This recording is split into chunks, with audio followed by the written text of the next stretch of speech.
Welcome in ecology class. आज के ecology class में हम लोग एक छोटे से टॉपिक का अध्ययन करने जा रहे हैं। वो टॉपिक है पोषण स्तर, ट्रॉफिक लेवल्स। सबसे पहले ये समझते हैं कि आखिर पोषण स्तर है क्या चीज़। तो जीव को जीवित रहने के लिए या विकास करने के लिए ऊर्जा की आवश्यकता होती है। अगर जीव को ऊर्जा नहीं मिले तो उसकी वृद्धि, उसका विकास, उसके कार्य करने की क्षमता ये समाप्त हो जाएगी और जीव का अंत हो जाएगा। अब जब जीव शब्द इस्तेमाल हम कर रहे हैं तो इसका अर्थ पादप और जंतु दोनों होता है, क्योंकि जीवन के लिए जो आधारभूत लक्षण हैं वो पादपों में भी पाया जाता है और जंतु में भी पाया जाता है। ये एक अलग विषय है और कभी उस विषय पर जब आएंगे बायोलॉजी में तो उसका अध्ययन करेंगे। यहाँ आप सिर्फ इतना जानिए कि पादप के अंदर भी जीवन है और जंतु के अंदर भी जीवन है। तो इस क्लास के लिए जीव शब्द हम इस्तेमाल करेंगे तो इसका अर्थ ये होगा कि हम पादप और जंतु दोनों की बात कर रहे हैं। तो चाहे पादप हो चाहे जंतु हो, जीवित रहने के लिए उसके लिए पोषण की आवश्यकता होती है। और पोषण किस लिए? तो जीवित रहने के लिए उसको ऊर्जा चाहिए, उसको एनर्जी चाहिए।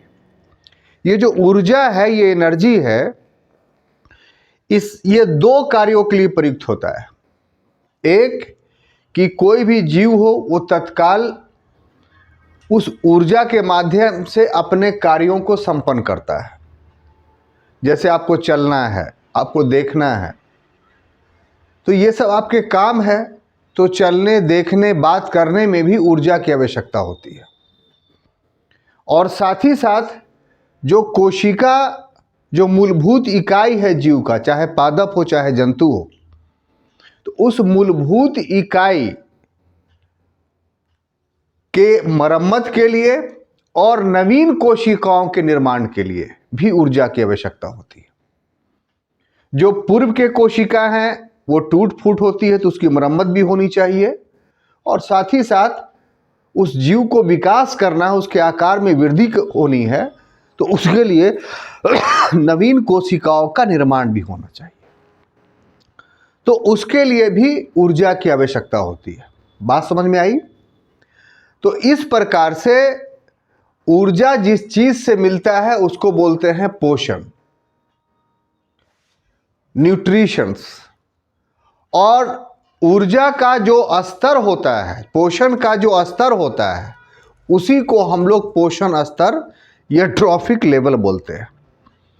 यहाँ पर न्यूट्रिशंस के स्थान पर ट्रॉफिक लेवल शब्द का इस्तेमाल हम लोग इसलिए कर रहे हैं क्योंकि वो एक बिंदु है जिस बिंदु से प्राणी को या पादप को ऊर्जा मिलना शुरू होता है। तो वो बिंदु क्या है, हम लोग को इसको समझने की आवश्यकता है। तो अगर बिंदु पर हम लोग गौर करें तो इसमें सबसे पहले आपको ये देखना होगा, जो पूर्व के क्लास में हम लोग पढ़ चुके हैं, कि पोषण का आवश्यकता इसलिए है कि हमको ऊर्जा चाहिए। तो पोषण जिस रूप में बनता है वो भी ऊर्जा ही से बनता है। और पिछले क्लास में हम लोग देख चुके हैं कि इस ऊर्जा का सबसे महत्वपूर्ण जो स्रोत था वो सूरज की रोशनी थी। इसके अलावा भूतापीय ऊष्मा भी कुछ मात्रा में ऊर्जा देती है। इसके अलावा ब्रह्मांडीय विकिरण, कॉस्मिक रेडिएशंस भी ऊर्जा का एक रूप इस धरती पर है। लेकिन जो सबसे टॉप पर है, अधिकांश ऊर्जा जिससे मिलती है वो सूरज है। और इससे वो बिंदु जो निर्माण होता है इस धरती पर, जिससे पोषण का स्तर निर्धारित होता है, वो कहाँ होता है बिंदु? तो पादप के पौधे के पत्तियों के क्लोरोफिल में। उस क्लोरोफिल में वायुमंडल से वो CO2 लेता है, सूरज की रोशनी से वो प्रकाश लेता है और अपने जड़ों के माध्यम से वो जल लेता है और क्लोरोफिल उसके पास होता है। तो सूर्य प्रकाश के उपस्थिति में ये क्या होता है साहब? तो रिएक्शंस होता है। शुरुआत में एक भौतिक प्रक्रम था, लेकिन पुनः ये रासायनिक प्रक्रम में केमिकल रिएक्शंस में चेंज कर जाता है। और जो क्लोरोफिल है वो CO2 के साथ मिल करके क्या बना देता है? मंड बना देता है। और ईंधन के रूप में कौन इस्तेमाल हो रहा था? सूरज की रोशनी।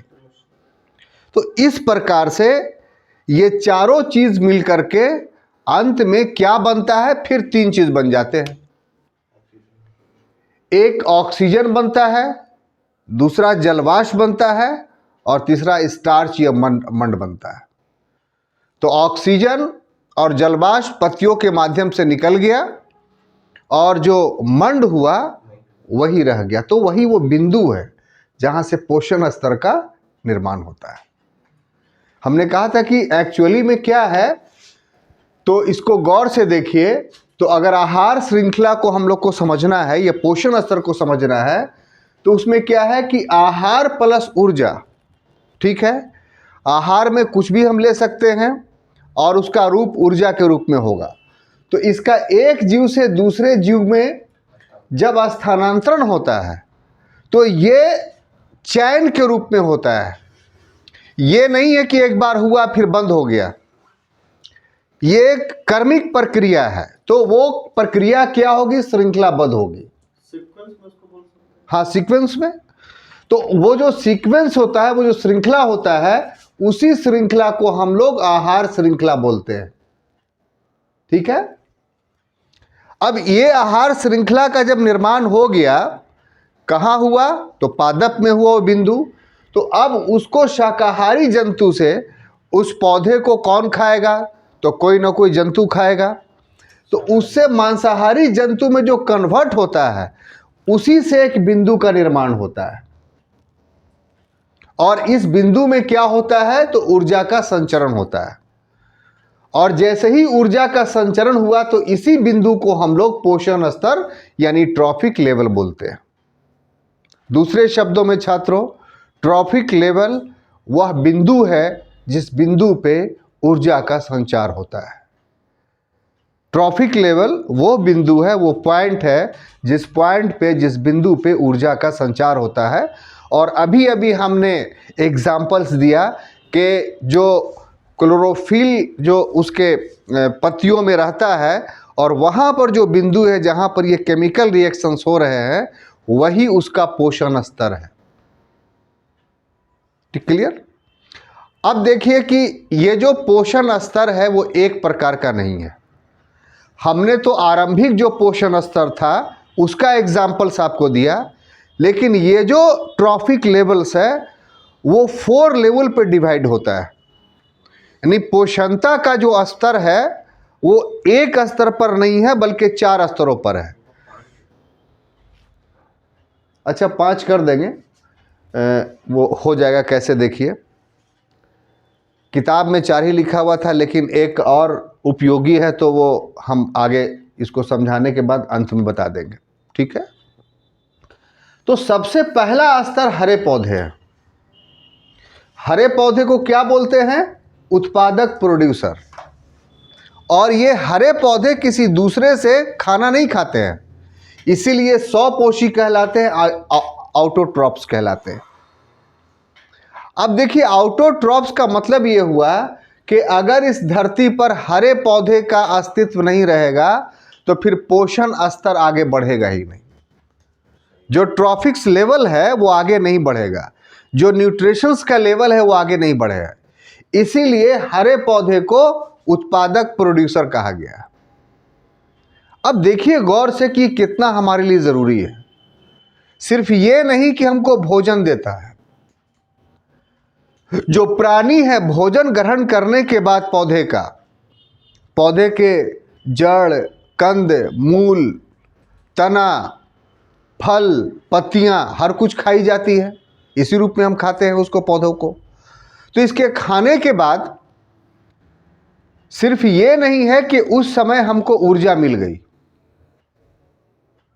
बल्कि पौधे का जो बाई प्रोडक्ट है, जिसको हम लोग ऑक्सीजन बोलते हैं।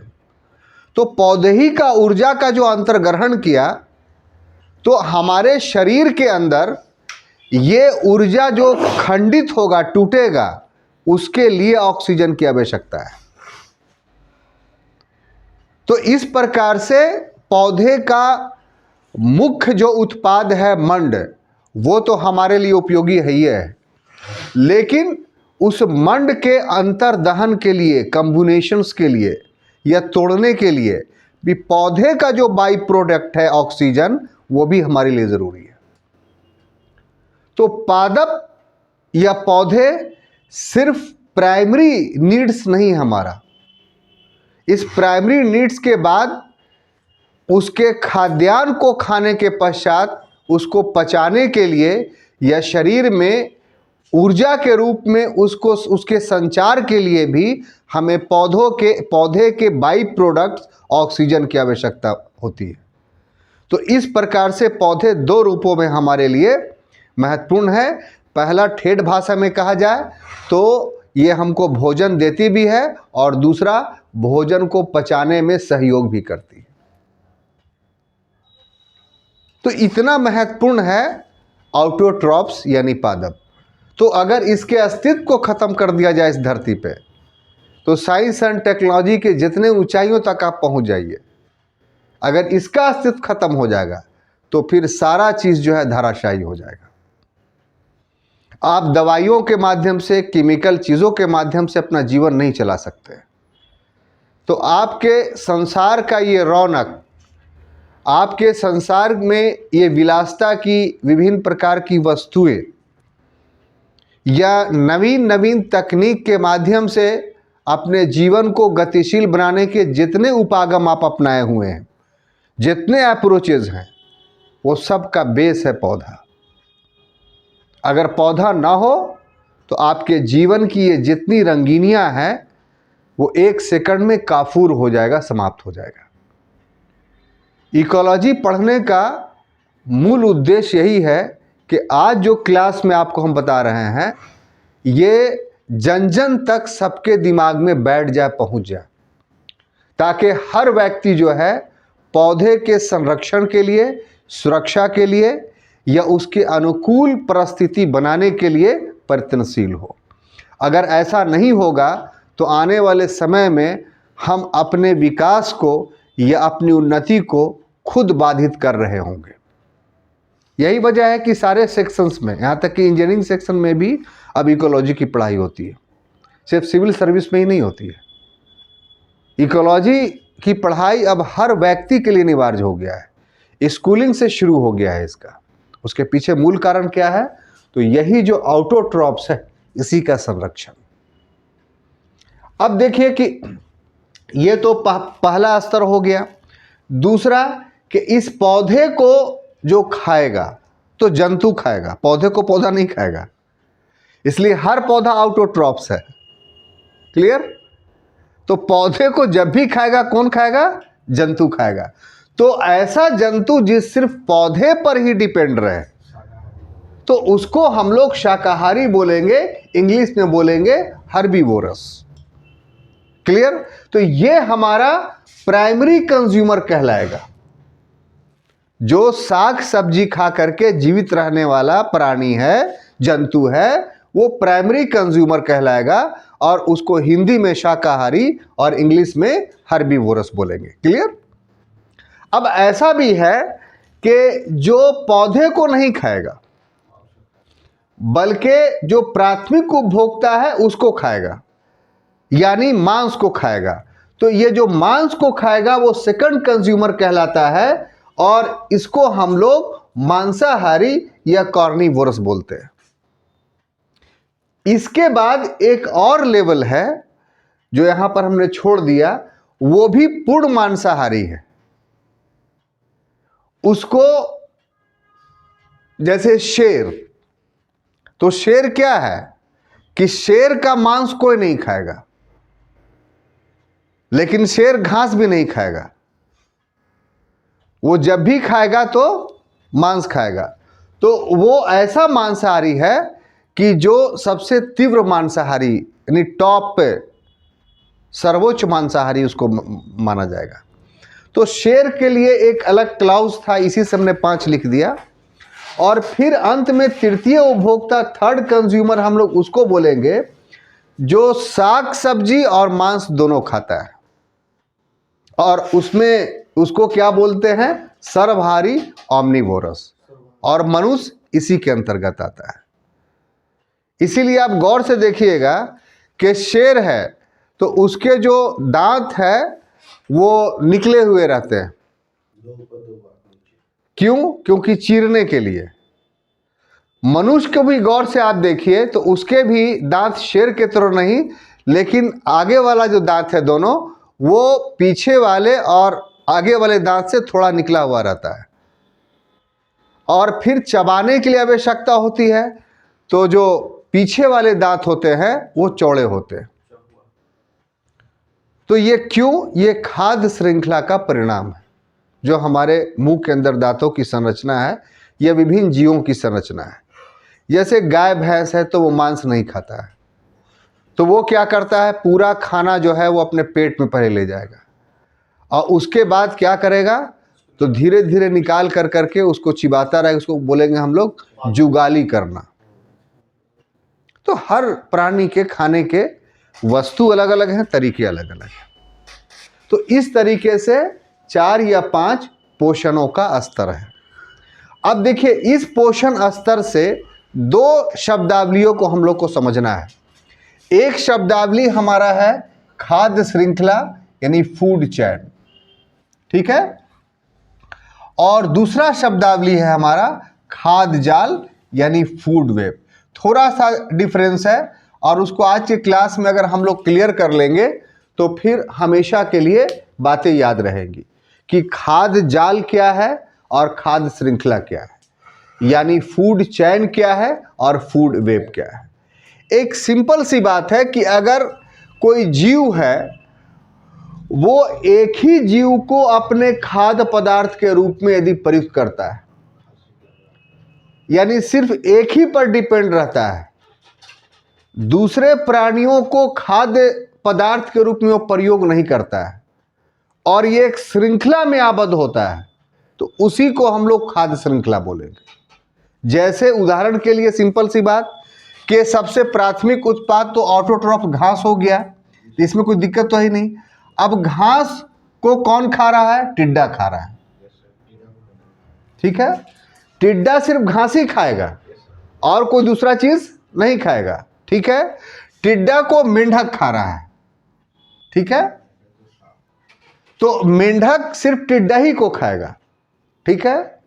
उसके बाद मेंढक को कौन खा रहा है? तो सांप खा रहा है। सांप को कौन खा रहा है? तो बाज खा रहा है, और बाज को कोई खाता नहीं है, वो अपघटक हो जाता है, यानी मर गया तो उसके बाद बैक्टीरियोफिकेशन हो जाता है और फिर मिट्टी में मिल जाता है वो। तो एक प्राणी से अपने खाद्य श्रृंखला का जो निर्माण करता है, उसी को हम लोग खाद्य श्रृंखला के नाम से, फूड चेन के नाम से हम लोग जानते हैं। लेकिन दूसरा पक्ष ये भी है कि ऐसी बात नहीं कि एक प्राणी एक ही पर जीवित रहे।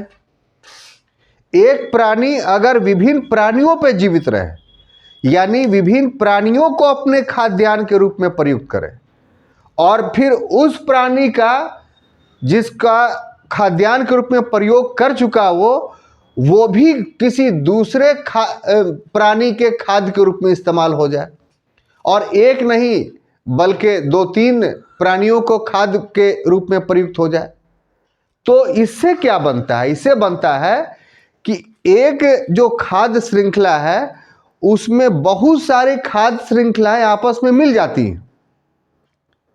तो जब बहुत सारी खाद्य श्रृंखलाएं आपस में मिल जाए तो उससे जो चीज बनेगी उसको हम लोग खाद्य जाल या फूड वेब बोलेंगे। दूसरे शब्दों में ऐसा कि साहब, जब अनेक खाद्य श्रृंखला आपस में मिल जाते हों तो उस मिले हुए खंड को हम लोग खाद्य जाल या वेब चैन के फूड वेब के रूप में हम लोग कहेंगे। इसको भी एग्जाम्पल से समझेंगे तो ज़्यादा अच्छा से समझ में आएगा। जैसे एग्जाम्पल के तौर पर यहां भी प्राथमिक ऑटोट्रॉफ्स है, प्रोड्यूसर्स एक ही है, लेकिन इस प्रोड्यूसर्स को अगर खाद्य जाल होगा, फूड वेब होगा, तो एक नहीं खा रहा है। यहां क्या खा रहा था? सिर्फ टिड्डा को हमने दिखाया, लेकिन यहां चूहा भी खा रहा है उसको, घास को, बकरी भी खा रहा है और खरगोश भी खा रहा है। ठीक है, अब देखिए कि चूहा तो खा लिया घास को, लेकिन चूहा को सांप खा रहा है, उल्लू खा रहा है और जंगली बिल्ली खा रहा है। सांप को भी देखिए तो बाज खा रहा है और जंगली बिल्ली खा रहा है। बकरी ने घास खाया, लेकिन बकरी को कौन? तो सियार खा रहा है और शेर खा रहा है। खरगोश ने घास खाया, लेकिन खरगोश को कौन खा रहा है? तो सियार खा रहा है और जंगली बिल्ली खा रहा है। तो इसका मतलब यह है कि जो फूड चैन है वो फूड चैन का एक रूप नहीं है, बल्कि फूड चैन के अनेक रूप हैं और सभी एक दूसरे से अंतर संबंधित हैं। तो जब एक फूड चैन या खाद्य श्रृंखला विभिन्न आपस में श्रृंखलाओं से जुड़ जाए, तो इस जुड़े हुए भाग को ही हम खाद्य जाल या फूड वेब के नाम से जानते हैं। तो इस प्रकार से इस क्लास का उद्देश्य ये था कि 3 पदावली आपको समझाया जाए। पहला पदावली था पोषण स्तर, जिसमें हमने बताया आपको कि वो एक बिंदु है जिस बिंदु से ऊर्जा का निर्माण होता है। दूसरा, जब ऊर्जा का निर्माण हो गया तो उसके बहुत सारे स्तर थे, जिसमें 5 स्तरों पर ऊर्जा का हस्तांतरण हुआ। ये पोषण स्तर हम लोगों ने समझा। दूसरी बात हम लोगों ने क्या समझा? खाद्य श्रृंखला यानी फूड चैन। इसमें है कि एक ही क्रम से जो श्रृंखला, एक जीव के बाद दूसरा जीव डिपेंड है, उस पर फिर तीसरा है, उस पर चौथा है, तो क्रमवार रूप से एक जीवीय श्रृंखला जो बनता है उसको हम लोग खाद्य श्रृंखला बोलते हैं। और अगर एक खाद्य श्रृंखला बहुत सारे खाद्य श्रृंखलाओं से आपस में मिल जाता है तो उस समूह को हम लोग खाद्य जाल या फूड वेब के नाम से जानते हैं। तो ये 3 शब्द आपको याद रखना है: पोषण स्तर, खाद्य श्रृंखला और खाद्य जाल। एक छोटी सी चीज़ है लेकिन बराबर काम आएगा आपको। ऑब्जेक्टिव क्वेश्चन पर आते हैं तो आप आराम से दीजिएगा। हम समझते हैं कि ये 3 शब्दों को समझने में आप सफल रहे। अगले क्लास में दूसरे विषयों के साथ उपस्थित होंगे, तब तक के लिए अनुमति दीजिए। धन्यवाद।